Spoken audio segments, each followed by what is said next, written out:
že si bum tralali a že ťa mám bum tralala. Hneď ku kôničke utekám, keď spravím niečo zlé. Môj ocko beží ako ja, no až tak rýchlo nie. Kônička, hej, bum tralali, kônička, hej, bum tralala, som rád, že si bum tralali a že ťa mám bum tralali. Katulské gazdovstvo prikryla zimná tma. Už o 3:00 popoludní museli v kuchyni zažať petrolejovú lampu. Sedeli tu všetci spolu a každý sa niečím zaoberal. Emilová mama spriadala jemné biele nite na pančuchy pre Idušku a Emila. Lina s Majou Brusnicovou česali vlnu a Emilov otec opravoval topánky, čím ušetril hromadu peňazí, ktoré by inak musel dať obuvníkovi.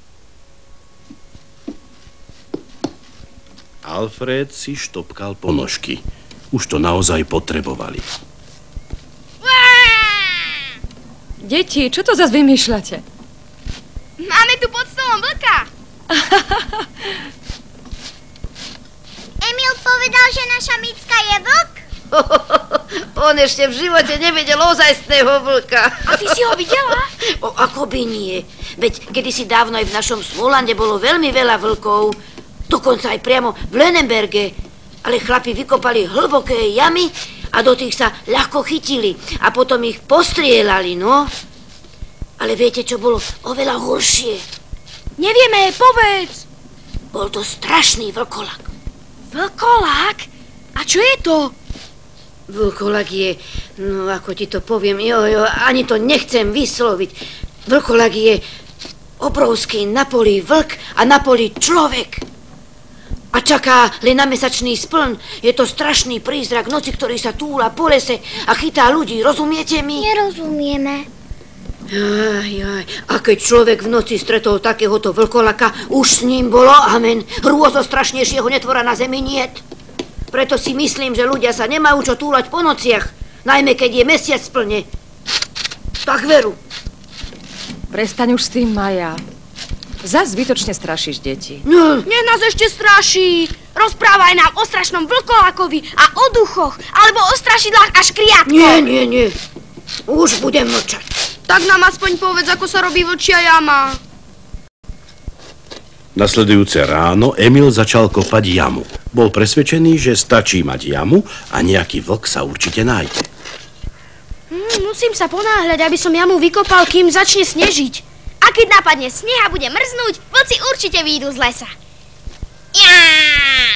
Nebojím sa ťa. Ale uvidíš, Alfred mi aj tak pomôže. Aj tak bolo, inak by Emil sám jamu nestihol vykopať. Keď ju zakryje sneh, neboj sa. Vlk vletí rovno do nej. Bum! A už leží v nej. Áno, bum a leží v nej. Bum a už leží v nej. Tak.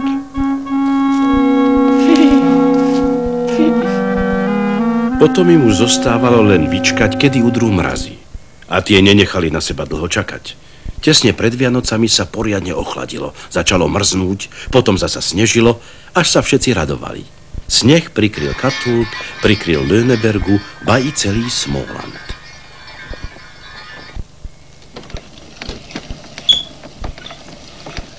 Na katolskom gazdovstve mali všetci naponáhlo, aby sa na vianočné sviatky stačili náležite pripraviť. V kuchyni sa už takmer nedalo pohnúť, lebo bola zaprataná všakovakými dobrotami, jaternicami, klobáskami, šunkami, rebierkami s huspeninou. To všetko pripravili z prasiatka, čo zakľali na sviatky. Emilov otecký stal pre dobytok dobroty, aby aj statok vedel, že nastali Vianoce. Toto som pre vás zbieral celé leto, nech sa máte aj vy raz za rok dobre. Takéto dobroty nemávate často. No ale zasa nie všetko naraz. Tak. Lenže aj iní mali pocítiť, že prichádzajú Vianoce. Napríklad starčekovia a starenky v Chudobinci. Vy asi neviete, kto sú chudobní a čo je chudobinec. To nech vás teší. Chudobince kedysi na svete veru boli. V chudobnej chatrči s niekoľkými izbami bývali starí unavení ľudia, ktorí ticho vysedávali a neraz trpeli hladom, zimou a chudobou. Ale keď sa blížili Vianoce, ľudia z dedín na nich nezabudli. Teraz už viete, kto boli chudobní a čo bol chudobinec.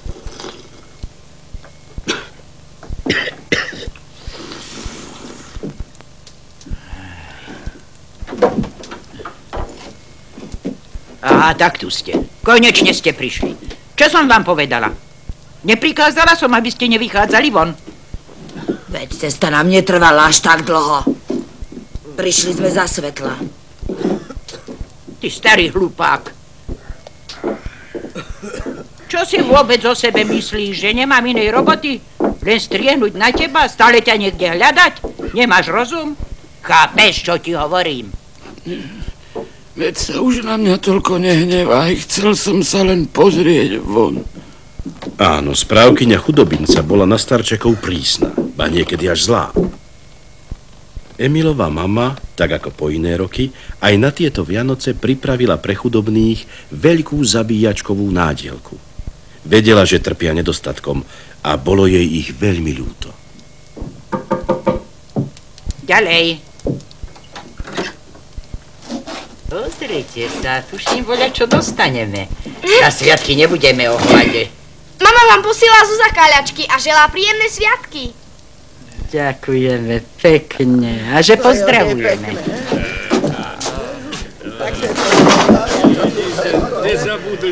Pozor, pustite to, nechajte. Poslala nám toľko dobrot, neviem, či si to zaslúžime. Toto mama poslala pre všetkých starčekov a starenky. No, ale som si myslel, že to nebude všetko iba pre mňa. Majte sa tu dobre, s Bohom. A pekné Vianoce. Teraz vám nedám ani... Všetko zamknem do skrine vo svojej izbe. A nech Pán Boh chráni toho, kto sa opováži tam strčiť čo len nos.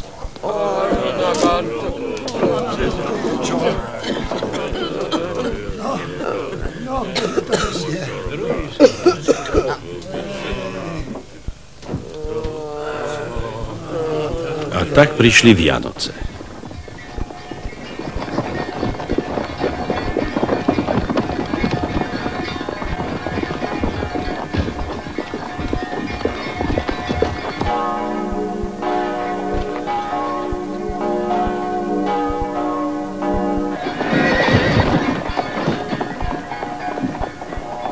Počas celej omše sedel Emil ticho a pokojne. Správal sa tak dobre, že jeho mama mohla večer do zošita napísať: náš chlapec je vlastne veľmi pozorný a aspoň v kostole nevyvádzal.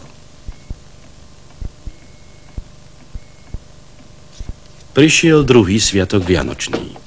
V tento deň pozvali Emilovho ocka a mamu na návštevu do neďalekého gazdovstva Škorput.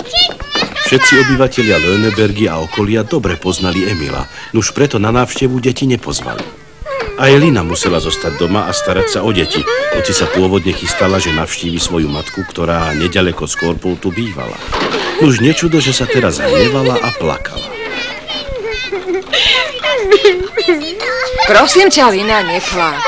Mamu pôjdeš navštíviť zajtra. Naozaj zajtra môžem? Áno, ja zostanem pri deťoch. Ale poznáš, aký je náš Emil. Emilko je múdry chlapec. A nevyvádza, aspoň na Vianoce. Nebehaj tu, počujete ma? Nerozumeli ste? No?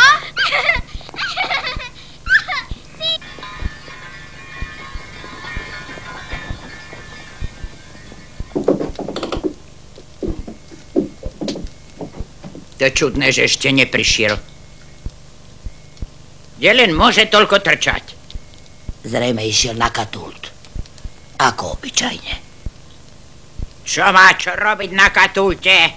Jaj, už práve dnes im tam má veru o čom rozprávať. Čo tým chceš povedať? Počuj, stará, pôjdeš na katult a privedeš Jokyho domov. A to čím skôr. Veru, všetko. Všetko zamkla do svojej izby a nám nedala ani hlk. A keď to chcela na štedrý deň priniesť dolu, chýbal kúsoček klobásy. Tak sa hrozne rozúrila. Potom povedala, že ak sa zlodej neprizná, urobí nám také Vianoce, že budeme plakať. A tak aj bolo. Celé sviatky nám dávala len slané haringy. Ale správkyňa sa zatvorila do svojej izby a napchávala sa dobrotami. A sme sa čudovali, že nepraskla.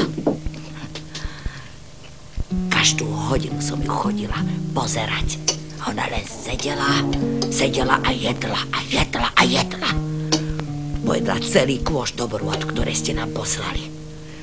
A nakoniec vyšňupala aj tabak, ktorý mal patriť Jokemu. Šňupala ho, kýchala. Myslela som si, že z toho umrie. Môj tabak. Najlepšie bude, ak sa teraz poberieme, Joke.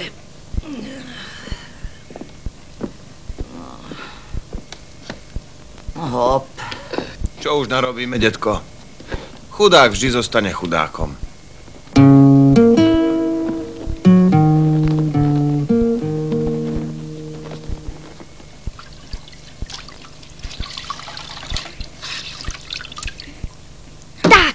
By som o niekom, čo prichystá hostinu.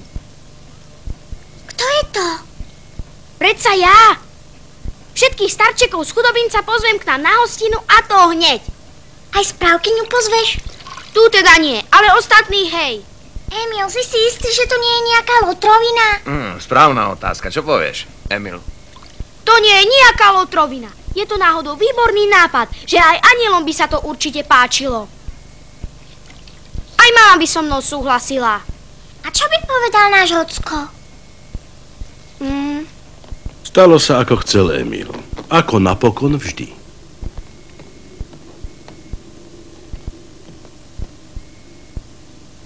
Práve v tom čase správkyňa došňupala posledný Jokeho tabak. Sedela a cítila, že padá na ňu akási ťažoba. Tak to býva, keď človek vykoná čosi nespravodlivé a navyše sa napchá tak, že nevládze ani krk ohnúť.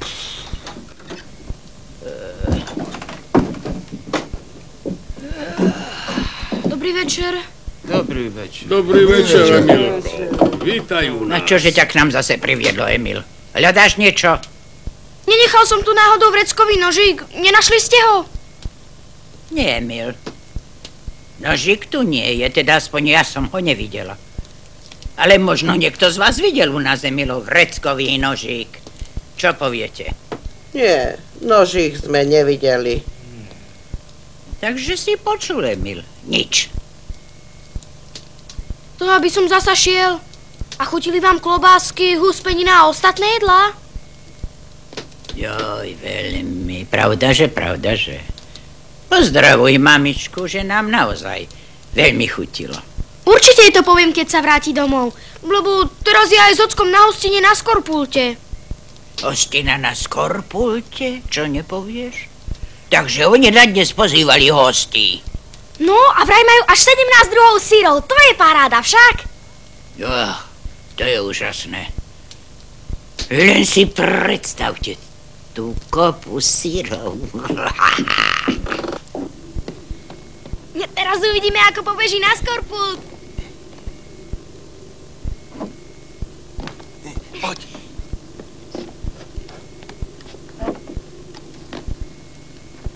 To je ale odporná striga. Zamkla ich chudákov.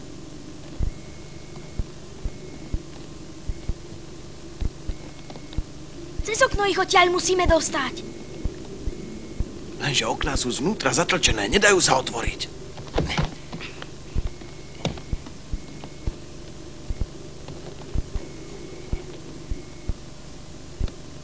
Ako vás len dostaneme von? Nie je tu okno, čo sa dá otvoriť? No, tam, hore, tam. Nuž, a to bolo práve okno v izbe pani správkyne.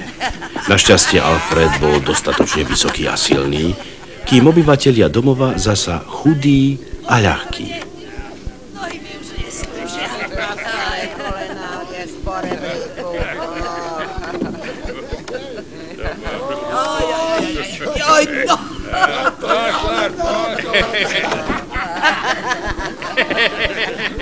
Nedajte pozor, nech nespadne. Ešte s nej bude nevesta.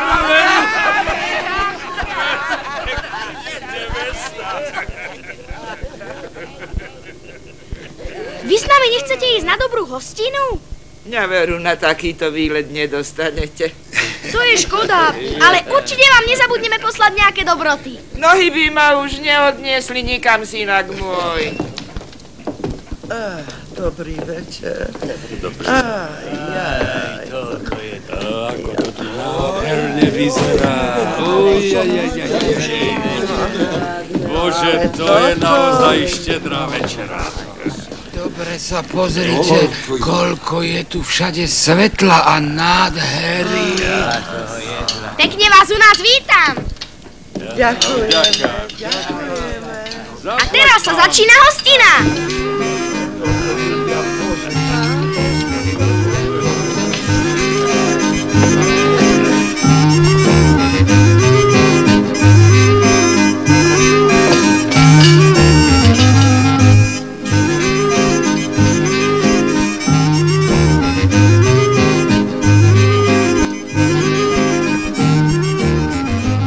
Vianočných dobrôt pomaly ubúdalo, no vrcholom všetkého bolo celé upečené prasiatko ozdobené cukrovou polevou. Iduška sa len pozerala, ako sa všetci napchávajú. Veľmi rýchlo pochopila, že takto môže jesť len človek, ktorý je naozaj veľmi hladný. A v zápäti sa veľmi preľakla, lebo si spomenula, že zajtra, už zajtra majú prísť na Katult príbuzní z Ingatorpu. A tu zo stolov miznú dobroty priamo pred očami. Emil, čo to zasa vyvádzaš? Zajtra k nám príde veľmi veľa hostí. Už je to aj tak jedno. Aspoň sa tí chudáci u nás dobre najedia. Tak, a teraz som si vzala posledný središak. Ja som zase dojedol posledné trečiere rebierko. Najedli sa do prasknutia a pobrali všetko, až zostal prázdny stôl. No odvtedy sa táto hostina na katolskom gazdovstve nazývala už len Veľkou hostinou chudobných. Rozprávalo sa o nej veľmi dlho. A nielen v Löneberge, ale i oveľa ďalej. V celom šírom okolí.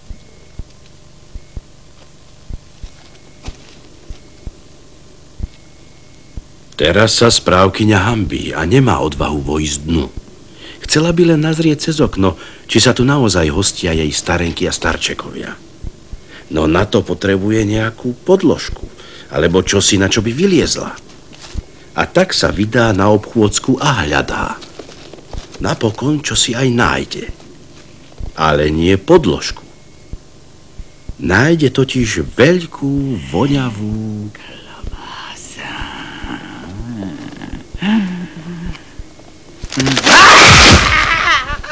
Presne takto v minulosti chytali v Smolande vlkov.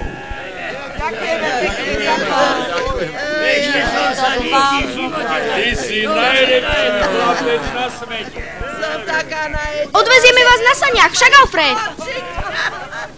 Sane sa rozbehli dolu katulským vrškom, až sa za nimi len tak prášilo. Starčekovia výskali od radosti, lebo sa už veľmi dlho nesánkovali.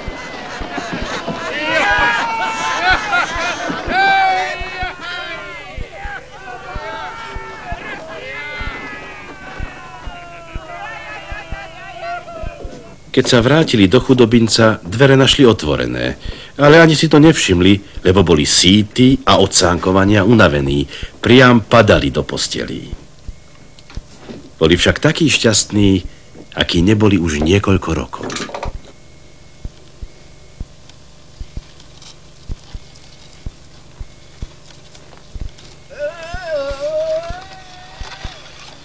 Čo to bolo?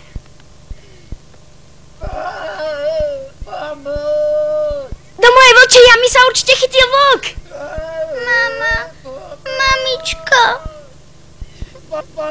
Ten vlk vydáva nejaké čudné zvuky. Počúvajte. To bude určite vlkolák.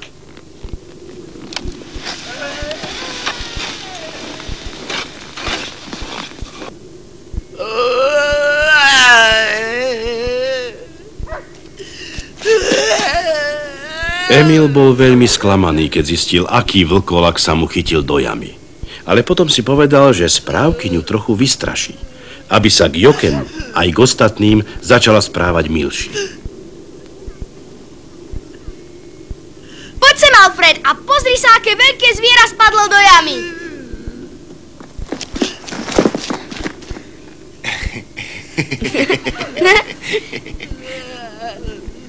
Emil, vieš určite, že je to vlkolák? Môžeš mi veriť, že je to rozzúrený vlkolák. Jeden z tých najnebezpečnejších, čo poznám. Veru, ale toto je vlkolačica. Áno, a tie bývajú najpažravejšie a najškodlivejšie. Ale teraz je jej koniec. Alfred, podaj mi prosím ťa pušku. Emil, veď vidíš, že som to ja. Nuž teraz by sa v správkyni krvi nedorezal. Nemohla totiž vôbec tušiť, že Emilovu pušku vystrúhal z dreva Alfred. Počul si, Alfred, ten vlkolák rozpráva. Naozaj? Ale to si nevšímaj. A podaj mi pušku. Nezdá sa ti, že vlkolák sa podobá správkyni? Ibaže správkyňa je oveľa horšia. To je. Rozmýšľam, kto len mohol ukradnúť z jej skrine tú klobásu. Ja som to bola, preboha, ak môžete, odpustite mi to. Ja som vzala klobásu, Alfred, a ty nevidíš, že v jame je správkyňa a nie nejaký vlkolák? No toto, 100 striel hrmených, ako sme sa mohli pomýliť? Alfred, pomôže vyliesť. Poďte. No.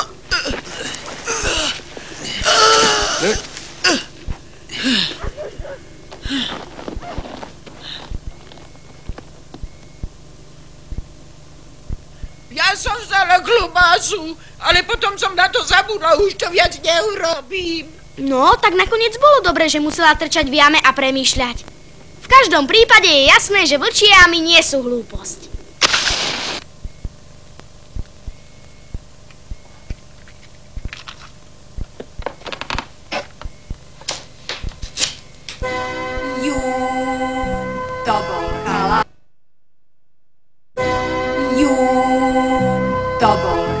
Poviem vám, jak 7 hlavý drak. Ten chalan meno Emil mal, hej, Emil veru tak. Bum tra la la la bum, bum tra la la la bum, bum tra la la la la la la, bum tra la la la bum, bum tra la la la bum, bum tra la la la bum, bum tra la la la la.